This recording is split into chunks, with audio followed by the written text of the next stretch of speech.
Hello YouTube, welcome to the channel. We've got a video that we're going to be watching right here by Stream Schemes, and it's called Massive Twitch Changes You Need to Know About. So let's go ahead and watch it together and see what he's talking about. Several major changes coming to the website. Soon, new creators will be able to grow their stream faster, monetize sooner, stream at higher resolutions, and much more. On the surface, this all seems amazing, but is there a darker side to these updates? Is this secretly a desperate attempt to squeeze out a droplet of good PR and relevancy from a dying website? Yes. Probably not, but like all the other no-life losers on Twitter LARPing as journalists, we're gonna summarize all the updates and what they mean to you, while leaving the best and most important changes. The only reason they're doing this shit is because Kick already does it. And they've seen more and more people go over and at least multi-stream, if not exclusively stream. Because f you, the internet is the worst. My name's LJ, my notes are a cat, so let's get right into it. Looks like a cat After nearly penis. a year of privately testing 2K or 1440p streaming, Twitch has announced that they are ready to roll out the service to partners and affiliates starting right now. This is a landmark occasion as Twitch has only supported a maximum of 1080p 60 frames per second streaming for nearly a decade. If you want access, you can use the waiting list to sign up, but wait right there because this might be a terrible decision. Many Twitter experts are pointing out that Twitch's bitrate soft cap of 6000 is barely enough to support 1080p, let alone 1440p, while others are pointing out that due to Twitch's choice to use older codecs and transcoding priority, streaming at 1440p could cause your stream to be a laggy, stuttering mess for any viewer with slow internet, otherwise known as the entirety of Australia. Twitch has responded by asking people to please read the blog post where they say in bold letters that they'll be increasing the bitrate to support 1440p, use a newer HEVC codec, and the new Twitch enhanced broadcasting tools, which will allow stream quality to adjust automatically for viewers, making everything Twitter has said meaningless dribble once again. But the great minds over on Twitter didn't stop there, with tens of thousands taken to the digital streets after Twitch lowered the requirements to reach affiliate. Previously, new creators were required to reach 50 followers, stream a minimum of 7 days, stream for a minimum of 8 hours, and reach an average viewership of 3, all within 30 days. This arguably monumental task kept many from ever being able to monetize their channel. Now, new streamers will only need 3 average viewers across 4 streams for 4 days for 4 hours and only 25 followers, before they can begin spamming their tiny audience with unskippable, painful, repetitive ads to make pennies on the dollar. Proving once again to be an insufferable community to be a part of, streamers simply can't chill the f*** out, many claiming, if you couldn't reach affiliate before, you don't deserve it, with the majority focused only on the monetization aspect of this. Many self-proclaimed streamer experts in the field are saying, affiliate has never been difficult for those who actually bother to try, and making it easier doesn't affect monetization because in reality, you can't monetize 3 people.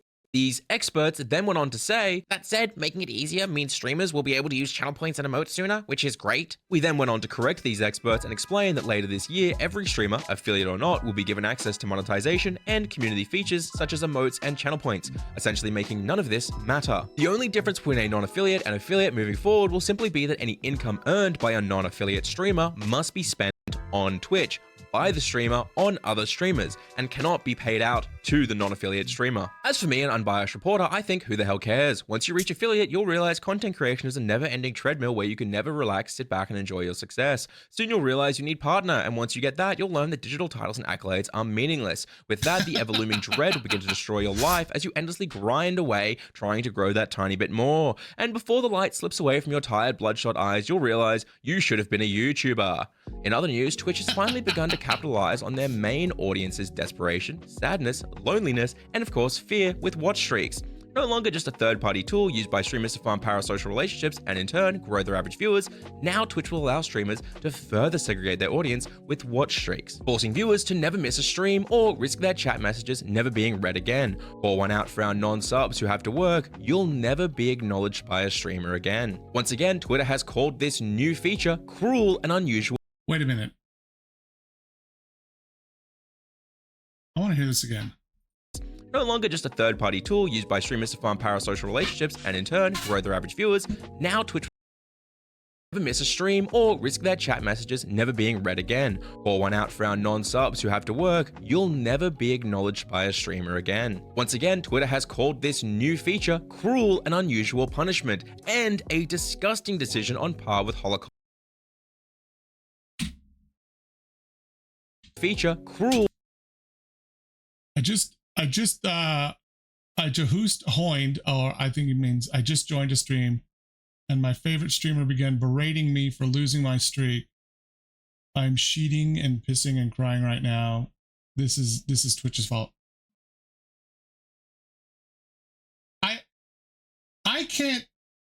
I can't say that I have seen this whole watch streak thing, and I've never clicked on the message once when I watch other people. And honestly, whoever did this is just a dickhead, in my opinion. Whatever streamer did this is just a dickhead. That's just my opinion. An unusual punishment and a disgusting decision. Twitch hates working class. Watch streaks prove that it's a war. They want to end us all. We're being hunted because we can't spend all of our time on Twitch. On Twitch, woke liberal worse than WW2. Okay, really, guys, really. I just, this other thing, I can't stand how people just like, never mind. I don't even want to get into it. I just saw World War II and started, never mind.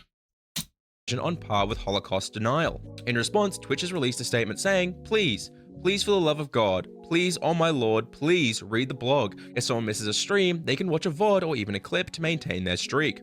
Twitch streamers promptly ignored and continued to clip staff members out of context to farm likes online. Speaking of clips, Twitch continues to roll out more tools for them, previously having created the beloved clip updates such as vertical integration, discovery feeds, and stories, 3 key features every self-proclaimed stream expert requested for nearly 7 years, with these same people saying, this would allow Twitch to be new streamer friendly and to stop it from dying. Sadly, after release, nobody used these new updates, with many viewers going on to say, I don't go to Twitch to pretend it's TikTok, and I despise the Twitch app. I'd rather risk having a brain aneurysm while hate scrolling livestream fails on Reddit. One unbiased reporter has been The Twitch app does blow. quoted as saying, I told you so, you idiots, go make videos if you want to actually grow. But will these new updates change all of that? Twitch has gone on record as saying the new clip tools will help streamers by suggesting clips from their most engaging moments, making it easier to review, edit, and publish content. Another major change, now clips won't force viewers to leave the stream, and will be less disruptive. Several Ludwig viewers, upon hearing the news, were reportedly heard saying, finally, I can clip his feet without also missing anything else. Continuing to double down on viewer desperation to be loved, Twitch has also announced a new clip leaderboard, where clippers whose clips get a significant amount of views are rewarded with their name in lights at the top of the board, and in turn, the love of their streamer. Women creators everywhere were both excited that yes, it would make it easier to ban perverts, but at the same time, uneasy that those perverts can now find fellow perverts easier. It is unconfirmed yet whether this leaderboard will also take into account the new React feature that allows viewers to react to the clips after the stream. With monetization unlocking for all streamers very soon, and the ability for payouts to be held and used instead back on Twitch, the staff were eager to see an increase in profits. However, an anonymous insider has gone on record saying, yeah, so we were in a meeting and an intern pointed out that we're in a cost of living crisis. Most viewers can't afford to subscribe to one streamer, let alone 2 or 3, especially with all the price increases lately. Apparently the intern was promptly dragged from the room screaming, please stop, no, I'll buy Turbo, please, I can't do it, I can't watch any more Asmongold. More importantly, in response, Twitch has announced the streamer-led promotion tool. Soon, affiliates and partners will be given 70 hours of promotional stream time to use in up to 7 different promotions throughout the year. Starting off, these promotions will be limited to 35% off bundles of 5 or more gift subs. Based on this information, we were able to work out that if 1 sub costs 6 USD and 5 subs cost 30 USD, a 35% discount would equal roughly $10.50, meaning a viewer could buy 5 subs for their favorite streamer instead of food for their family. All of this extra income, though, will be needed as Twitch servers are about to become heavily burdened, not just by new encoding and resolutions, but also by the new playback feature. Twitch proudly announced Rewind is coming, which led me to ask, did they at least buy him a drink first? The new Rewind feature allows viewers to drag their playhead back to rewatch any moment of the stream, a feature that YouTube has had forever. This feature was the most hyped by the community upon announcement, with Twitch saying, just scrub back, no excuses. To use this feature, you need to be a paying Turbo member or have a subscription to the channel you're using it on. So there is one excuse. Nevertheless, it is exciting to see such a heavily requested. That's such a joke. That is such a joke. Like, Kick does that, YouTube does that, like, and you don't have to have their premium service or subscribe to the channel.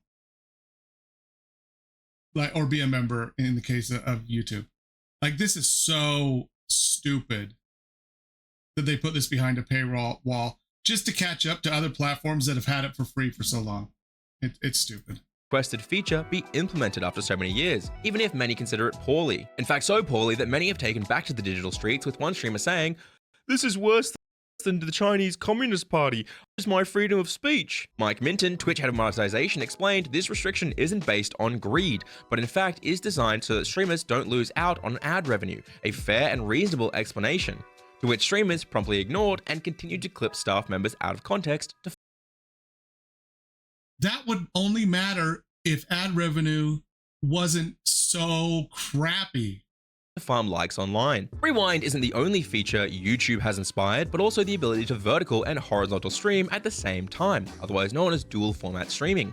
Using the ATM vertical plugin that has been used for multi-streaming, streamers can soon set up a vertical and horizontal canvas to stream to Twitch simultaneously. Twitch has announced that they believe this is one of the most important updates of the site, and they care deeply about getting it right. It will include features such as better optimized viewer experience on mobile, allowing users to watch either vertically or, if they rotate their phone, horizontally. Supposedly, this new update will also bring a better user interface, more ways to chat, engage, and of course, for mobile viewers to participate in hype trains easier.